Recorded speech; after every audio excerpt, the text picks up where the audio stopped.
भारत के एक छोटे, शांत और हरियाली से भरे गांव सुदेपुर में एक किसान रहता था, मोहन। मोहन बहुत मेहनती था, ईमानदार था और सीधा सादा था, लेकिन किस्मत उसके साथ कभी अच्छी नहीं रही। मोहन के घर में 3 लोग रहते थे। गौरी, मोहन की पत्नी, लक्ष्मी, मोहन की बेटी 8 साल की थी, और चंदन, मोहन का बेटा 12 साल का। मोहन मेहनत तो बहुत करता था। सुबह 5 बजे खेत पर जाता, दोपहर की तपती धूप में भी हल चलाता, लेकिन उसकी फसल कभी ठीक से नहीं होती। कभी बारिश कम, कभी ज्यादा, कभी कीड़े लग जाना। उसके खेत जैसे कभी खुश ही नहीं थे। जिंदगी में मेहनत कभी बेकार नहीं जाती, कल जरूर अच्छा होगा।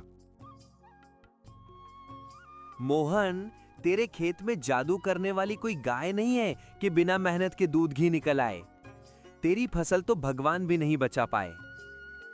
मोहन बस मुस्कुराता और अपने काम में लग जाता। एक साल ऐसा आया कि गांव में भीषण सूखा पड़ गया।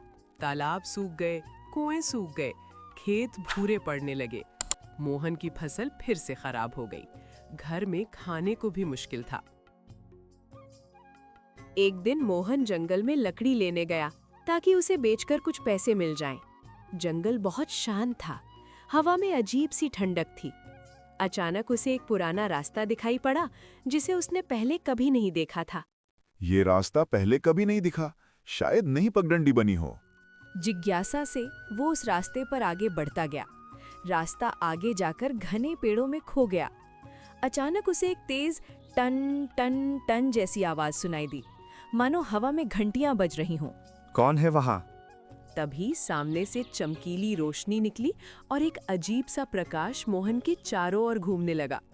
रोशनी में से एक आवाज आई, मोहन, तुम दिल के साफ हो। तुम्हारी मेहनत और नेक दिली भगवान तक पहुंची है। मोहन डर तो गया, लेकिन साहस करके बोला, आप कौन हैं? सामने आइए। धीरे धीरे उसमें से एक बूढ़ा साधु प्रकट हुआ। साधु बोले, तुम्हारी कठिनाइयां मैंने देखी हैं। बिना किसी स्वार्थ के मेहनत करते हो, दूसरों की मदद करते हो, इसलिए आज तुम्हें वो मिलेगा जो हर किसी को नहीं मिलता। क्या मिलेगा बाबा? एक गाय, पर सामान्य गाय नहीं, जादुई गाय। जंगल में अचानक हल्की हवा चली और सफेद धुएं से एक गाय प्रकट हुई।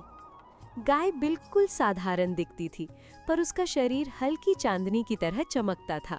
ये है धेनु, जादुई गाय। जितनी सच्चाई, मेहनत और दया तुम दिखाओगे, ये गाय तुम्हें उतना ही आशीर्वाद देगी। बाबा, क्या ये गाय दूध देती है? दूध ये तुम्हें वही देगी जिसकी तुम्हें सबसे ज्यादा जरूरत होगी। कभी अनाज, कभी धन, कभी बीज और कभी इलाज।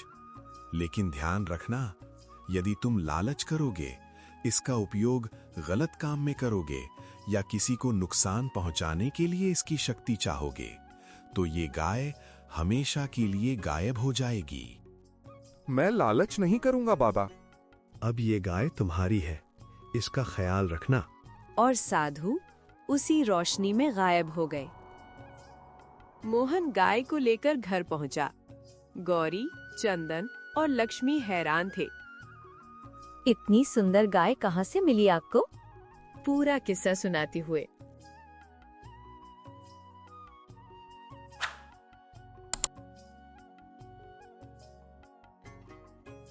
रात को मोहन ने गाय के सामने हाथ जोड़कर कहा, धेनु, अगर सच में तुम जादुई हो तो मेरी फसल को बचा दो, बस इतना कि मेरा परिवार भूखा ना रहे।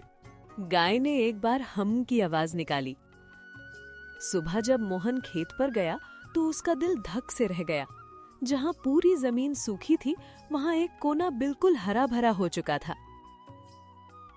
मोहन घर आया और सारी बात गौरी को बताई। गौरी, सच में जादू है। धीरे धीरे मोहन के खेत की फसल दूसरों से बेहतर होने लगी। गांव वाले सोचने लगे, ये कैसे हो रहा है? सूखे में मोहन के खेत में फसल कैसे उग रही है? कुछ लोग खुश थे, लेकिन कुछ को जलन होने लगी। खासकर गांव का लालची और घमंडी जमींदार भंवर सिंह। इस मोहन की इतनी हिम्मत, मुझसे ज्यादा फसल, जरूर कोई चोरी का खेल है। उसने योजना बनाई कि कैसे गाय को चुरा सके। मोहन अपने परिवार के साथ खुश था, लेकिन वो साधु की बात नहीं भूला। लालच मत करना, गलत काम में गाय का उपयोग मत करना। मोहन गाय से सिर्फ जरूरत भर ही चीजें मांगता था। कभी दवाई, कभी बीज, कभी थोड़ा अनाज। गाय हमेशा प्यार से उसकी मदद करती। बाबा, स्कूल की किताबें पुरानी हो गई हैं, नई किताबें चाहिए। बेटी, अभी पैसे नहीं हैं, लेकिन हम कोशिश करेंगे। उस रात मोहन गाय के पास गया। धेनु, मेरी बेटी पढ़ना चाहती है, क्या तुम मदद कर सकती हो? सुबह उठकर मोहन ने देखा गाय के पास एक थैला रखा था जिसमें नई किताबें और कॉपियां थीं। धन्यवाद धेनु। लेकिन भंवर सिंह को अब पक्का यकीन हो गया कि गाय साधारण नहीं। रात में भंवर सिंह के आदमी मोहन के घर में घुसे।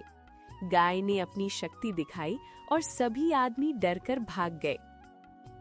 एक गरीब किसान ने मेरी बात ठुकरा दी। अब मैं उसे ऐसे सबक दूंगा कि गाय खुद मेरे पास आ जाए। भंवर सिंह ने गांव में अपने आदमी भेजे।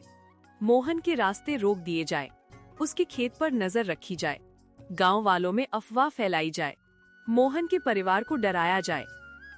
शाम तक कई लोग मोहन के घर आकर बोले, अरे मोहन, सुना है तुम्हारी गाय खतरनाक है। कहते हैं वो भूत है। रात को गाय से रोशनी निकलती है। मोहन दुखी हो गया। गौरी ने कहा, गांव वाले उल्टा पुल्टा बोल रहे हैं, कहीं तुम्हें गाय रखने से नुकसान ना हो जाए।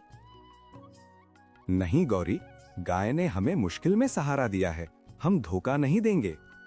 लेकिन मुसीबत अब बढ़ने वाली थी। उस रात भयंकर आंधी आई। मोहन का घर सुरक्षित रहा, लेकिन भंवर सिंह की योजना जारी थी। आज रात मेरा सबसे बड़ा हमला होगा। मोहन के घर को घेर लो, गाय को पकड़कर हवेली में ले आओ। अगर मोहन बीच में आए तो उसे भी बांध लो। गुंडे मोहन के घर पहुंचे। रात को मोहन के घर के बाहर लोगों ने कदमों की आवाज सुनी, डंडों की खटपट और अंधेरे में चमकती आंखें। कौन है? हम भंवर सिंह के आदमी हैं, गाय को सौंप दो। गाय मेरी नहीं, भगवान की देन है, मैं उसे नहीं दूंगा। गुंडे आगे बढ़े। मोहन गाय के आगे खड़ा हो गया। धेनु, तुम पीछे रहना, मैं तुम्हें कुछ नहीं होने दूंगा। मोहन ने अपने परिवार की रक्षा की। धेनु ने अपनी असली शक्ति दिखाई। नीली जादुई रोशनी फैल गई और सभी गुंडे डरकर भाग गए। ये गाय तो राक्षस है। साधु प्रकट हुए। भंवर सिंह, तुमने अपनी लालच में एक पवित्र जीव पर हमला किया है। तुम्हें इसका परिणाम भुगतना ही होगा। धेनु अब सामान्य गाय बन गई। मोहन और परिवार खुश थे। भंवर सिंह को सजा मिली और गांव में न्याय कायम हुआ। गाय अब भी मोहन के घर में रही, सिर्फ उनकी सच्चाई और प्यार की ताकत के साथ।